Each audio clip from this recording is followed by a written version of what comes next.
So finally guys मेरी second और full salary जो है वो रिसीव हो चुकी है। इसमें सिर्फ 2 डिडक्शन जो है वो एक्स्ट्रा हुए हैं, जो कि अभी 1-2 मंथ में क्लोज हो जाएंगे। तो उनमें से एक तो एमिरेट्स आईडी का है जो कि 6 मंथ के लिए चलेगा, यानी कि अभी 4 मंथ चलेगा, और दूसरा है गुड कंडक्ट सर्टिफिकेट यानी कि पुलिस क्लियरेंस सर्टिफिकेट का। और जे जो है जे बस 1-2 मंथ और चलेगा और उसके बाद खत्म हो जाएगा। और इस वीडियो में मैं आपको बताऊंगा कि काम कर करा के आपको टाइम कितना बचता है, पीछे आपके पास सेविंग कितनी होती है पैसे की, कितना पैसा आपके पास बचता है और ड्यूटी कैसी है। तो सबसे पहले हम टाइम की ही बात करते हैं कि कितना बचता है। तो सबसे बड़ी जो दिक्कत है वो टाइम की है इधर, क्योंकि एक तो ड्यूटी 12 घंटे है और ऊपर से जो ट्रैफिक है रास्ते में, उसकी वजह से आने जाने में आपके 2 से लेके 2.5 घंटे बर्बाद होते हैं। और उसके ऊपर से आपको रेडी होना है और वापस आकर जो ड्रेस रही ये भी आपको धोने के लिए देनी पड़ेगी। दूसरी बात, आपको नहाना होगा, आपका जो नॉर्मल काम है वो करना, खाना खाना, और ये सब कुछ करने के बाद आपके पास क्या बचता है, सिर्फ 7 या 8 घंटे। मतलब कि आपको ये पता ही नहीं चलेगा कि आप कब ड्यूटी से आए, और आने के बाद जितने भी आपके काम है निपटाने के बाद सिर्फ अलार्म ही सुनेगा। आपको हर रोज एक ही अलार्म सुनना, अलार्म के बाद आपको उठना भी पड़ेगा। अगर नहीं उठे तो जहाँ तो आपकी सैलरी डिडक्ट होगी, तो जहाँ आपको धीरे धीरे ये टर्मिनेशन तक ले जाएंगे, यानी कि कुछ टाइम बाद टर्मिनेट कर देंगे। और बाकी लोगों के लिए तो इतना ही काम है, बट मेरे लिए इससे भी ज्यादा हार्ड है, क्योंकि मुझे कंटेंट भी क्रिएट करना होता है। मुझे टेक का बहुत ज्यादा शौक है और कंटेंट क्रिएट करने का भी बहुत ज्यादा शौक है, क्योंकि मैं पहले से ही यूट्यूब में काफी इंटरेस्टेड था। और इसीलिए चैनल को सब्सक्राइब भी जरूर कर देना गाइस। बाकी ये मेरा रूम है और इस रूम में 10 बंदे हैं, जहाँ पर आप देख सकते हैं कि इर्द गिर्द बेड लगे हुए हैं एक के ऊपर एक। बट आपको ये पता ही नहीं चलेगा कि आपके रूम में कौन कौन है, क्योंकि जब आप ड्यूटी से जाओगे तो तब जो पहले हैं नाइट वाले वो ड्यूटी पर होंगे, और जब वो आएंगे तो तब आप ड्यूटी पर जा चुके होंगे अगर आप डे शिफ्ट में हुए।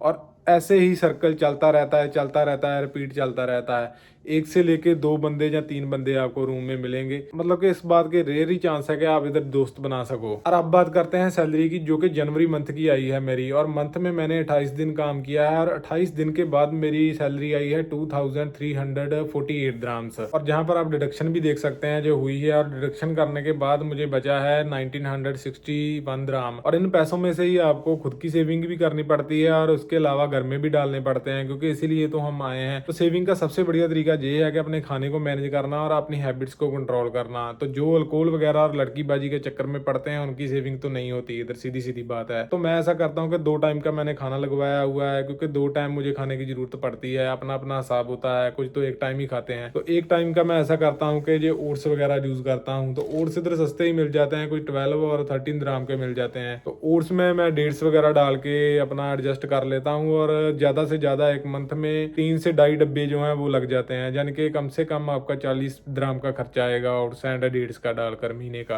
और पर्सनली मेरी कोशिश तो यही रहती है कि 1900 ग्राम से कम 400 या 500 ग्राम जो मैं अपनी सेविंग करूं, ताकि फ्यूचर के लिए भी कुछ कर सकूं, जैसे कि लाइसेंस बनाना या फिर और चीजें, जैसे कि अगर कंटेंट क्रिएशन में ही मैं आगे बढ़ा तो मे बी इसमें ही मैकबुक वगैरह बाय कर सकूं। और लास्ट टाइम भी सेविंग करके ही मैंने DJI माइक मिनी जो बाय किया था, और अगली बार फिर से कुछ ना कुछ देखूंगा कि बाय करना है या नहीं करना है। बाकी सेविंग का जो फंडा है वो गाइस आपकी साइकोलॉजी पर ही डिपेंड करता है कि आप किस चीज में इंटरेस्टेड है और किस चीज पर पैसे लगाते हैं। अगर दारू वारू पिया तो फिर तो उड़ेंगे ही उड़ेंगे, और अगर बाहर से भी खाना आप लगातार खाते हो तो फिर भी आपके पैसे उड़ेंगे ही। बाकी गाइस ये मेरा रूम है और बाहर नॉइस बहुत ज्यादा है, इसलिए अंदर जाकर बाकी की वीडियो बनाते हैं और बात करते हैं कि ड्यूटी कैसी है, हार्ड है जहाँ ईजी है। तो गाइस ड्यूटी जो आपकी लोकेशन पर डिपेंड करती है कि कैसी है, कितनी हार्ड है। अगर लोकेशन हार्ड है तो समझ लो कि आपकी ड्यूटी जो है वो भी हार्ड ही होगी। बाकी रेजिडेंस बिल्डिंग में ड्यूटी होती है, और इसके अलावा आपकी आउटडोर भी ड्यूटी होती है, जिसको मास्टर कम्युनिटी बोलते हैं। मास्टर कम्युनिटी का मतलब कि सारा का सारा दिन ही आपको आउटसाइड ड्यूटी करनी पड़ेगी, चाहे सर्दी है चाहे गर्मी है। नाइट के टाइम भी ड्यूटी लगती है और डे के टाइम भी ड्यूटी लगती है, तो गर्मियों में बहुत ही ज्यादा बुरा हाल होता है उसमें। और मास्टर कम्युनिटी में सिर्फ आपको ट्रैफिक कंट्रोल करना होता है और व्हीकल वगैरह के नंबर वगैरह नोट करने पड़ते हैं अगर कोई प्रॉब्लम होती है। बस दिक्कत ये है कि चाहे गर्मी हो चाहे सर्दी हो, रहना आपको आउटसाइड ही पड़ेगा। बट जो रेजिडेंस की ड्यूटी होती है वो थोड़ी सी ईजी हो जाती है, बस लोकेशन पर डिपेंड करता है। और रेजिडेंस बिल्डिंग्स जो है उसमें आपको हर चीज की रिपोर्ट तैयार करनी पड़ती है। आपके पास एक छोटी सी नोटबुक भी होती है जिसमें आपको हर चीज नोट रखनी पड़ती है, जैसे कि किसी ने रॉन्ग पार्किंग कर दी, किसी और की जगह पर अपनी गाड़ी पार्क कर दी, उसकी भी रिपोर्ट तैयार करनी पड़ेगी। इवन अगर कॉरिडोर में किसी ने कुछ रख दिया तो उसकी भी रिपोर्ट तैयार करनी पड़ेगी। और ये भी आपकी लोकेशन पर ही डिपेंड करता है कि पेट्रोलिंग आपको 2 बार करनी पड़ेगी या 3 बार करनी पड़ेगी डे में। और पेट्रोलिंग के बाद जो बचा हुआ टाइम होता है, जिनकी फिक्स ड्यूटी होती है, उनको आपको ब्रेक भी देना पड़ता है। जैसा कि मैंने बोला कि आपकी लोकेशन पर बहुत ज्यादा मैटर करता है कि आप कहाँ पर ड्यूटी कर रहे हैं, और उसके बाद आपके सीनियर टेन्योर पर मैटर करता है और उसके लास्ट में आप पर भी मैटर करता है कि आपकी ड्यूटी कैसी होगी, हार्ड होगी या इजी होगी। अगर आप काम अच्छा करोगे तो सही है, अगर नहीं करोगे तो आपको पता है कि काम हार्ड ही रहेगा आपका।